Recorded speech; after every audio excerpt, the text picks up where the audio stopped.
So today we are going to transform these two nightstands into nightstands that will match in my room.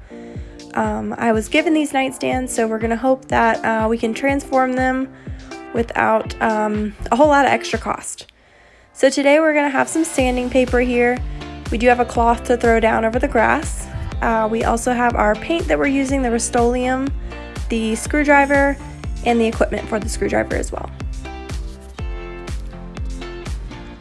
So first things first, we are going to be removing the hardware from each of the cabinets.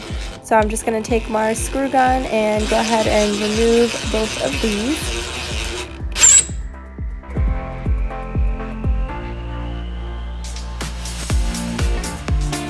Okay, so this is our sanding paper that we're going to use. It is the ultra fine sanding paper.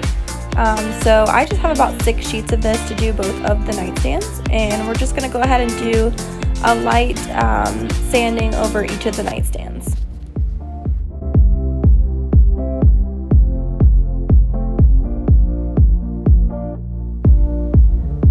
Okay, so this is what our product is going to look like after it's been sanded. It's got all the extra dust on that.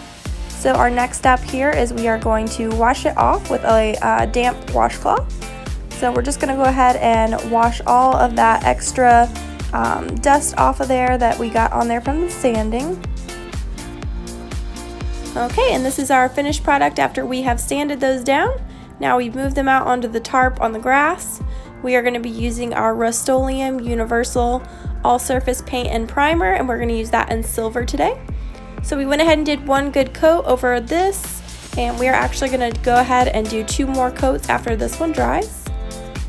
This is the 2 coats, and so now we are going to just go ahead and leave that out there for a couple of hours to go ahead and dry. Pro tip, wear shoes while doing the painting so you don't get it on the bottom of your feet. So here we are, we have our final product here. I did get the hardware from Lowe's. They were pretty cheap, about $6 each, and we went ahead and installed those, and now they are good and ready to go.